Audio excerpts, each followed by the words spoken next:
طبیعت ٹھیک چل رہی ہے؟ اللہ کا شکر ہے کہ ذرا بڑھا رہی ہے. اللہ شفا دیتا ہے. ہمارے رحمۃ اللہ علیہ فرماتے تھے کہ اگر کچھ عارضہ ہو جائے تو بواسیر کا جیسے میں نے سنا ہے جیسے کچھ ہو رہا ہے تو رات کو 2 انجیر ڈال لیں پانی میں. انجیر 2 یا 3 اور صبح کو جب بھول جائیں تو ان کو اٹھا کے وہ پانی پی لیں.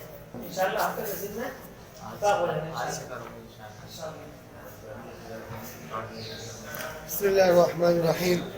وعن عبد الله بن زيد بن الله قال يقول رسول الله صلى الله عليه وسلم مضمض واستنفخ واستنشق من كف واحد فعل ذلك 3 رواه ابو داود والترمذي. 46 سب سے نیچے چوتھے. وعن عبد الله بن زيد بن الله قال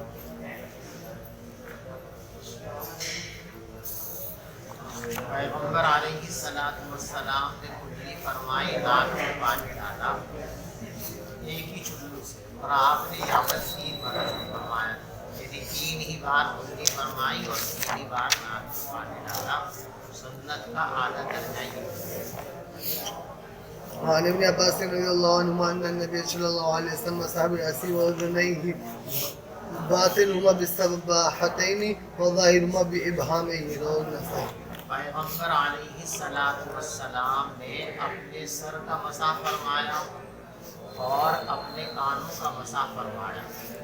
کانوں کے اندرونی حصے کا مسح فرمایا سبابہ سے اور باہری حصوں کا مسح فرمایا انگوٹھوں سے. ان کو کہیں گے باطن عضو اور اس کو کہیں گے پچھلے حصے کو ظاہر عضو.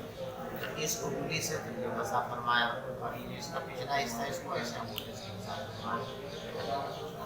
وعن الربيع بنت معوذ رضي الله عنهما أنها رأت النبي صلى الله عليه وسلم يتوضأ قالت فمسح رأسه ما قبل منه وما أدبر وصدغيه وأذنيه مرة واحدة. وفي رواية أنه توضأ فأدخل إصبعيه في حجري أذنيه پیغمبر علیہ السلام وضو فرما رہے تھے تو ربیع فرماتی ہیں کہ پیغمبر علیہ السلام نے اپنے سر مبارک کا مسح فرمایا ما اقبل منہ و ما ادبر اگلے حصے کا بھی اور پچھلے حصے کا بھی. وصدغیہ اور آپ نے اپنی کن پٹی کا بھی مسح فرمایا. وأذنیہ اور دونوں کانوں کا بھی مسح فرمایا ایک ہی مرتبہ. اور ایک روایت کے اندر یہ ہے کہ حضرت نے وضو فرمایا تو اپنی دونوں انگلیوں کو دونوں کانوں کے سوراخ میں ڈالا.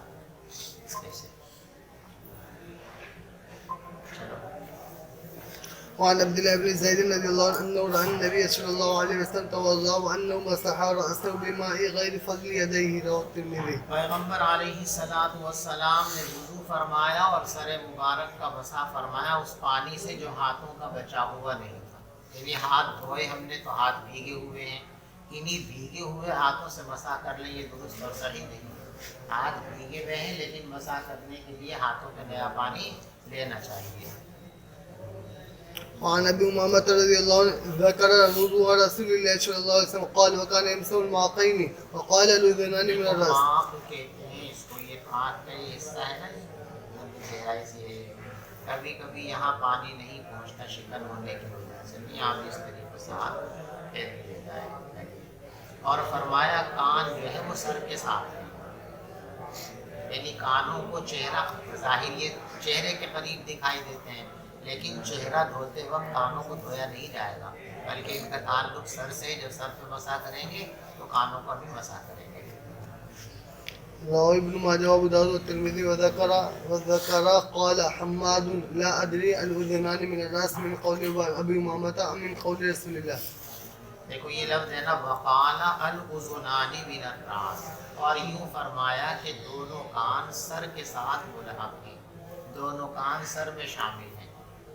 یہ فرماتے ہیں حماد ایک راوی کہ مجھے صحیح طریقے سے یہ تحقیق لگی ہے کہ یہ موقوف ہے یا مرفوع.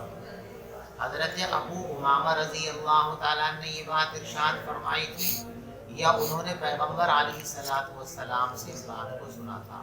لا ادری مجھے نہیں معلوم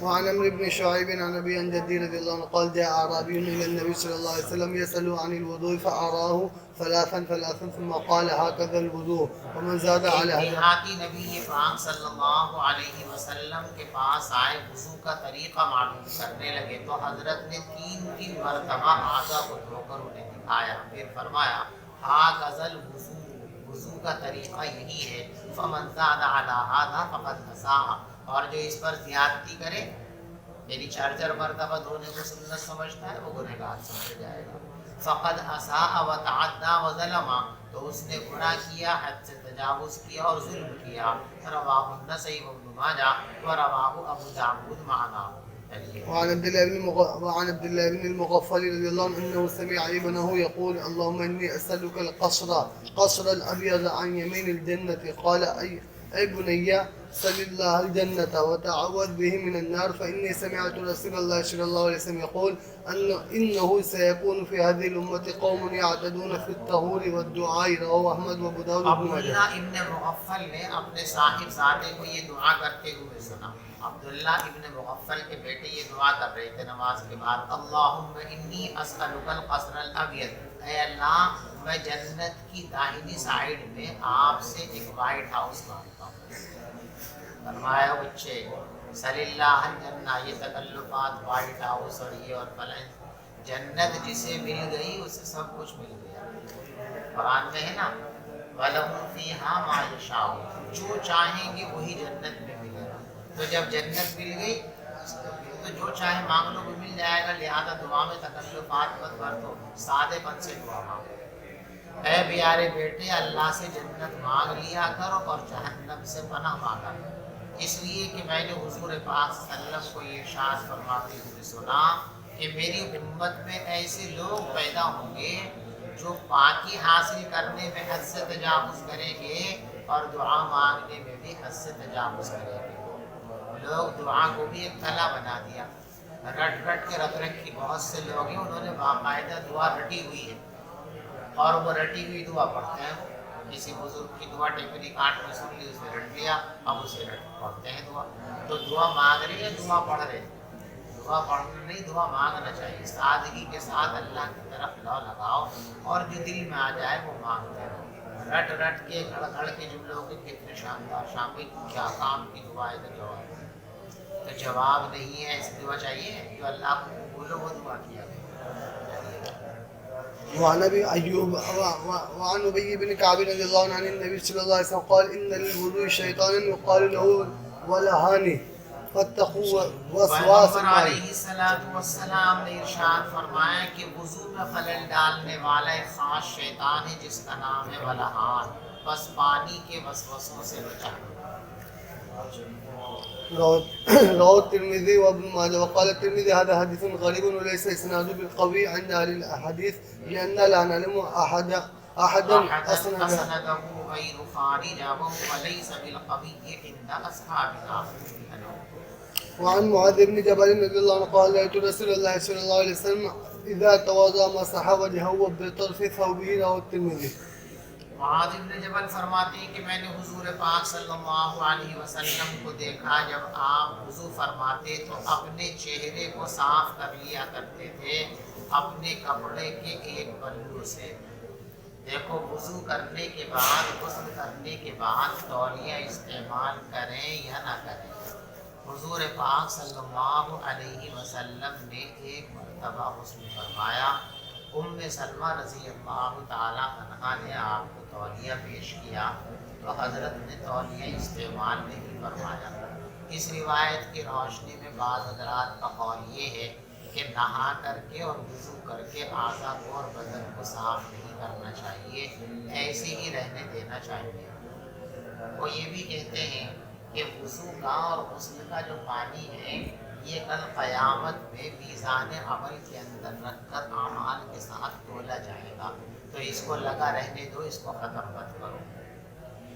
لیکن دوسری روایات جیسے ابھی ایک روایت آپ نے پڑھی اور آ رہی ہے، ان روایتوں میں یہ ہے کہ حضرت نبی پاک صلی اللہ علیہ وسلم تولیہ استعمال فرماتے تھے وضو اور غسل کے بعد بدن کو صاف فرما لیا کرتے تھے، لہٰذا کوئی حرج کی بات نہیں۔ میرے شیخ حضرت مفتی مظفر حسین صاحب نور اللہ مرقدہم کی فتاویٰ کے اندر یہ بات لکھی ہوئی ہے کہ بین طریقہ اختیار ہے۔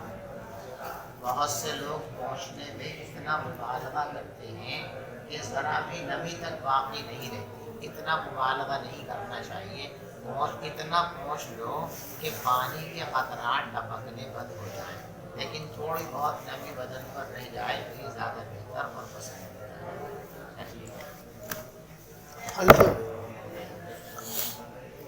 وعن عائشة رضي الله عنها أن قالت كانت لرسول الله صلى الله عليه وسلم خلقة ينشف بها أعضاءه بعد الوضو۔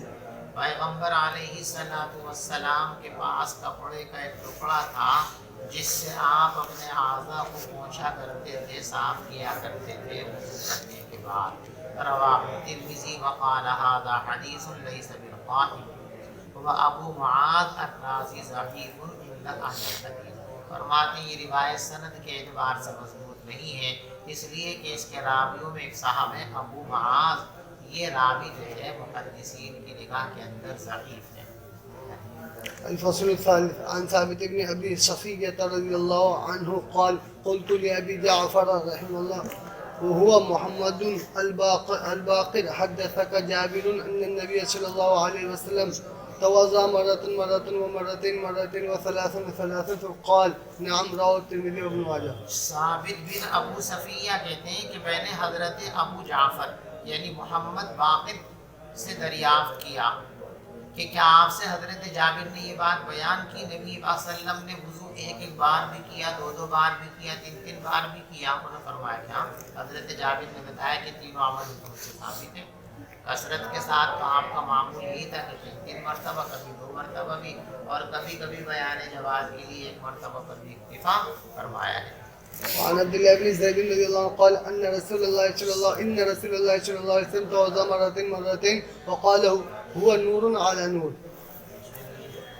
وعن عثمان رضي الله عنه قال ان رسول الله صلى الله عليه وسلم توضأ ثلاثا وقال هذا وضوئي ووضوء الانبياء قبلي ووضوء ابراهيم عليه السلام رواه مرزين۔ پیغمبر علیہ السلام نے 3 بار وضو فرمایا، پھر فرمایا میرا وضو بھی یہی ہے اور مجھ سے پہلے جو انبیاء گزرے ہیں ان کے وضو کا طریقہ بھی یہی تھا، اور خصوصاً حضرت ابراہیم علیہ السلام کے وضو کا طریقہ بھی یہی تھا۔ رواہ مارزین والنووی ضعف الثانی فی شرح مسلم۔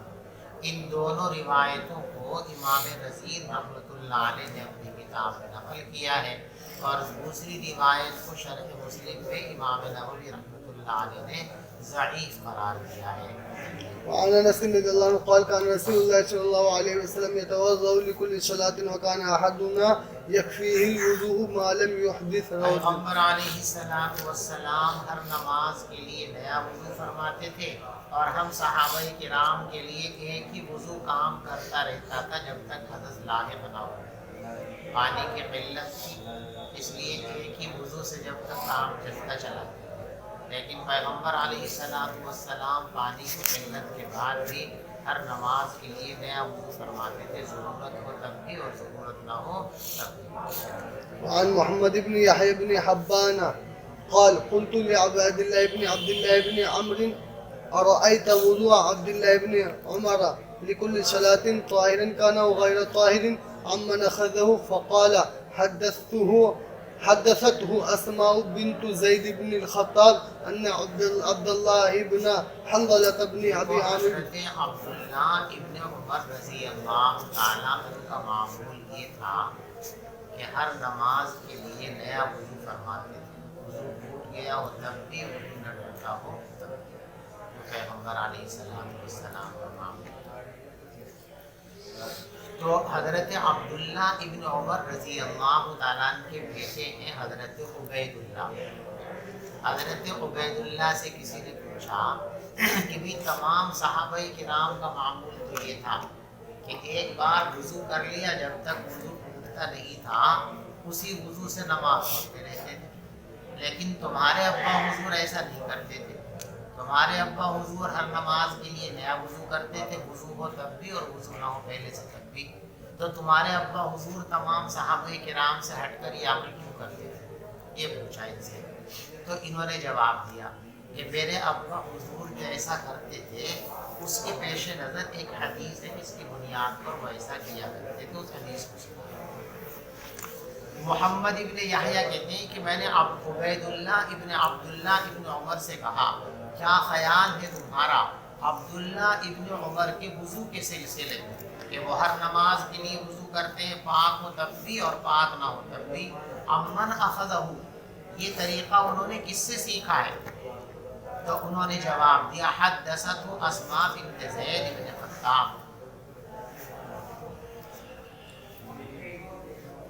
ان سے حدیث بیان کی تھی زید ابن خطاب کی بیٹی نے کہ عبداللہ ابن حنظلہ ابن ابی عامر جو غسیل ملائکہ ہیں، انہوں نے حدیث بیان کی کہ رسول پاک صلی اللہ علیہ وسلم کو حکم دیا گیا تھا ہر نماز کے لیے وضو کرنے کا، پاک ہو تب بھی اور پاک نہ ہو تب بھی۔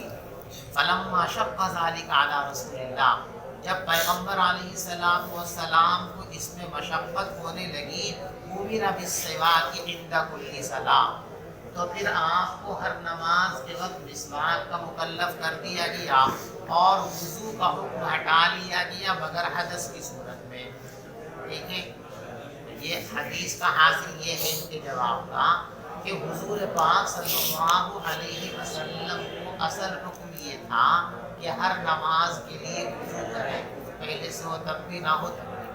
جب آپ کو مشقت ہوئی تو یہ حکم تخفیف کر دی گئی اس کے اندر، تو کہتے ہیں حضور کو تخفیف دی گئی تھی، وہ مشقت کی بنیاد پر دی گئی تھی، اور مجھے مشقت نہیں ہوتی، تو جب مجھے مشقت نہیں ہوتی ہے تو پھر مجھے کیا کرنا چاہیے؟ ہر نماز کے وقت نیا وضو کرنا چاہیے، اس لیے وہ نیا وضو کیا کرتے تھے۔ بات سمجھ میں آ رہی؟ بس عبداللہ یہ سمجھتے تھے کہ انہیں تو اس کام کی طاقت اور قوت حاصل ہے، ففعلوا حتی مات، لہذا وہ اس پر عمل کرتے رہے موت کے وقت تک۔ وعن عبد الله بن عمرو بن العاص رضي الله عنه أن النبي صلى الله عليه وسلم مر بسعد وهو يتوضأ فقال ما هذا السرف يا سعد؟ قال أفي الوضوء سرف؟ قال نعم وإن كنت على نهر جار، رواه أحمد وابن ماجه۔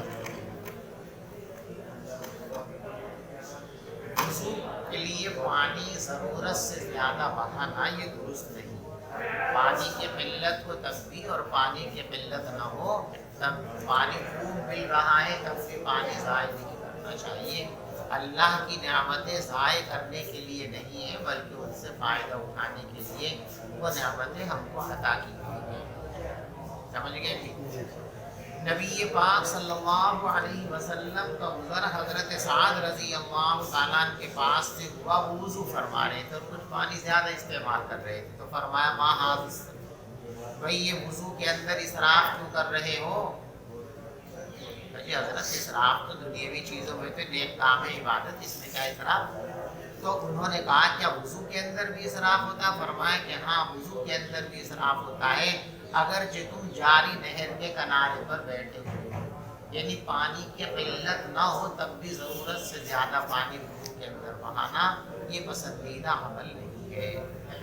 وعن ابي هريره رضي الله عنه وابن مسعود وابن عمر رضي الله عنهم ان النبي صلى الله عليه وسلم قال من توضا وذكر اسم الله فانه يطهر جسده كله ومن توضا ولم يذكر اسم الله ولم يطهر الا موضع الوضوء۔ وضو کرتے وقت بسم اللہ پڑھ لی جائے تو وضو کے اندر کمال پیدا ہوتا ہے، نورانیت۔ جس نے وضو کیا اور اللہ کا نام لیا تو اس نے اپنے پورے جسم کو پاک کر لیا، اور جس نے وضو کیا اور اللہ کا نام نہیں لیا تو اس نے صرف وضو کے اعضاء کو پاک کیا۔ وعن ابي رافع رحمه الله قال كان رسول الله صلى الله عليه وسلم اذا توضا وضوء الصلاه حرك خاتمه في اصبعيه۔ وسلم جب نماز کے لیے وضو فرمایا کرتے تھے تو اپنی انگلی میں انگوٹھی کو ہلا دیا کرتے تھے، گھما دیا کرتے تھے تاکہ اس کے نیچے کوئی جگہ سوکھی ہوئی نہ رہ جائے۔ باب الغسل رواه الفصل الاول۔ عن ابي هريره رضي الله عنه قال قال رسول الله صلى الله عليه وسلم اذا جلس احدكم بين شعبها الاربع ثم جاهدها فقد وجب الغسل وان لم ينزل. متفق عليه. پیغمبر علیہ الصلوۃ والسلام نے ارشاد فرمایا جب تم میں سے کوئی شخص اپنی بیوی کے چاروں گوشوں کے درمیان بیٹھ جائے ثم جہدا پھر اس کو مشقت میں ڈال دے تو بس غسل واجب ہو گیا اگرچہ انزال نہ ہوا. دیکھو پیغمبر علیہ السلام کی وفات کے بعد کچھ دنوں تک حضرات صحابہ کرام کے درمیان یہ مسئلہ اختلافی رہا کہ اگر کوئی شخص اپنی بیوی سے صحبت کرے اور انزال ہونے سے پہلے ہی وہ علیحدہ ہو جائے، انزال کی نوبت نہ آئے، تو اس صورت کے اندر غسل واجب ہوتا ہے یا غسل واجب نہیں. انصار مدینہ عموماً اس بات کے قائل تھے کہ اس صورت میں غسل واجب نہیں ہوتا، بلکہ ان کا کہنا یہ تھا انما الماء من الماء، پانی نکلے گا تو پانی کا استعمال ضروری ہوگا، یعنی منی نکلے گی تو غسل واجب ہوگا، منی نہیں نکلی تو غسل واجب نہیں ہوگا.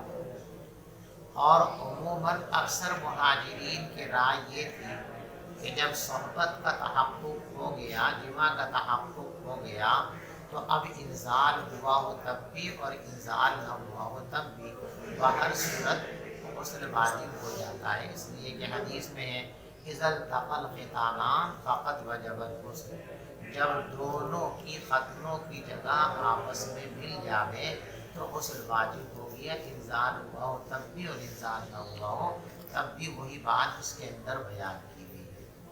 فاروق اعظم رضی اللہ تعالیٰ عنہ کے زمانے میں کسی نے آ کر حضرت سے شکایت کی کہ دیکھو فلاں صحابی ہیں اور وہ پتہ نہیں کیسے کیسے مسائل اپنی رائے سے بیان کر رہے ہیں.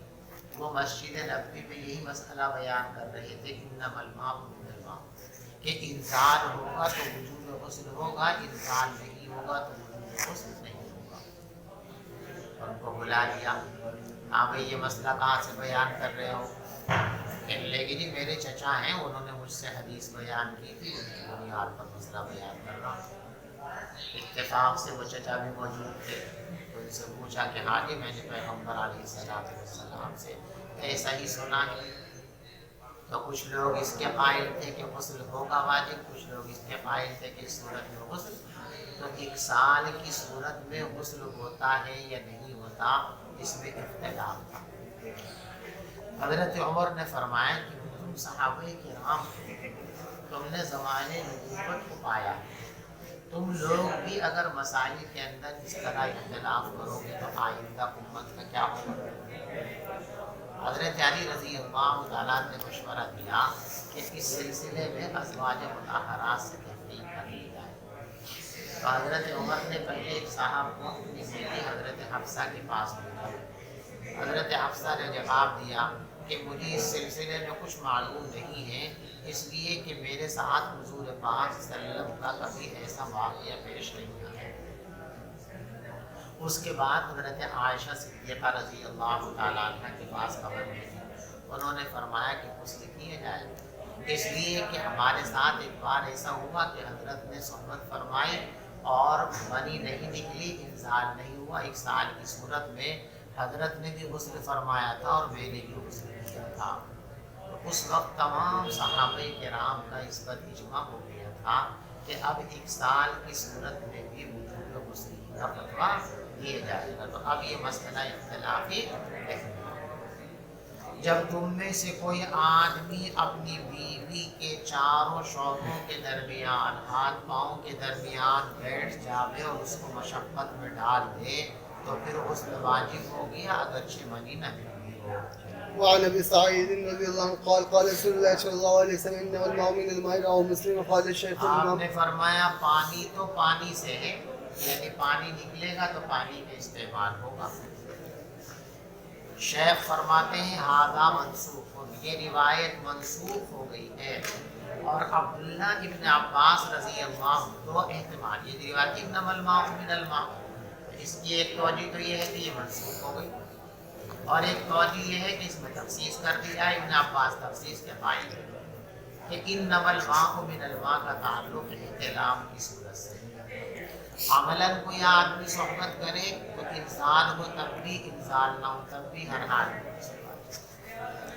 لیکن اگر خواب میں انسان صحبت کا تصور کرے تو وہاں خالی صحبت کے تصور سے غسل نہیں ہوگا، منی نکلے گی تو غسل ہوگا، انسان نہیں ہوگا تو غسل نہیں ہوگا. اور عبداللہ ابن عباس رضی اللہ تعالیٰ فرماتے ہیں انما الماء من الماء فی الاحتلام، انما الماء من الماء کا تعلق احتلام کی صورت سے ہے. رواہ ترمذی ولم اجدہ فی الصحیحین. وعن ام سلمة رضي الله عنها قالت ام سليم رضي الله عنها يا رسول الله ان الله لا يستحيي من الحق فهل على المرأة من غسل اذا احتمل. احتلام کی صورت میں اگر انزال ہو جاوے تو جس طرح مردوں کے اوپر غسل واجب ہوتا ہے عورتوں کو بھی احتلام اور انزال کی صورت میں غسل واجب ہو جاتا ہے. ٹھیک ہے بھائی. ام سلمہ رضی اللہ تعالیٰ عنہ فرماتی ہیں کہ حضرت ام سلیم رضی اللہ تعالیٰ عنہ نے عرض کیا اے اللہ کے رسول صلی اللہ علیہ وسلم، اللہ حق بات بیان کرنے سے شرماتے ہیں تو کیا عورت پر بھی غسل واجب ہو جاتا ہے جب اس کو احتلام ہو؟ آپ نے فرمایا کہ ہاں، اذا رأت الماء، جب وہ پانی کو دیکھے. کیونکہ جو حکم مردوں کے واسطے ہے کہ انزال ہو گیا تو غسل واجب ہو گیا، یہ ہے حکم عورتوں کے لیے. فغطت ام سلمہ وجہہا، تو حضرت ام سلمہ نے شرم کی وجہ سے اپنا چہرہ چھپا لیا اور یوں کہنے لگی حضور اوتحتلم المرأة، یعنی یہاں روایت میں اختصار کر دیا. اس وقت تو صرف وہ شرما کے ایسے منہ ڈھک لیا. بعد میں جب حضور کے ساتھ تنہائی ہوئی تب پوچھا کہ حضرت وہ عورت جو پوچھنے آئی تھی مسئلہ، مجھے تو بڑا عجیب سا لگا، اللہ عورتوں کو تو احتلام ہوتا نہیں، مردوں کے مقابلے میں عورتوں کو یہ صورت کم پیش آتی ہے. اس لیے حضرت ام سلمہ رضی اللہ تعالیٰ عنہ کو تعجب ہوا کہ اس بات پوچھتے تو حضرت نے فرمایا نعم تربت یمین، ہاں تیرے ہاتھ خاک آلود ہوں. فبما یشبہھا ولدھا، اگر عورت کو انزال نہیں ہوتا تو پھر بچے بھی اس کی مشابہت کیسے آ جائے گی؟ یعنی عورت کے بدن پہ بھی منی ہوتی ہے اور وہ منی بھی نکلتی ہے. وزاد مسلم، اور مسلم شریف کی روایت میں یہ ہے انما الرجل غلیظ ابیض وماء المرأة رقیق اصفر، کہ مرد کا پانی، مرد کی منی گاڑھی ہوتی ہے اور سفید ہوتی ہے، عورت کی منی پتلی ہوتی ہے نسبتاً اور پیلے پن پہ ہوتی ہے. فمن ایہما علا او سبق یکون منہ الشب، شوہر اور بیوی کی ملاقات جب ہوتی ہے تو جس کی منی مقدار میں زیادہ ہوتی ہے یا جس کی منی پہلے رحم کے اندر بچے دانی کے اندر پہنچ جاتی ہے اسی کی مشابہت بچے کے اندر پیدا ہو جاتی ہے. وعن عائشة رضي الله عنها قالت كان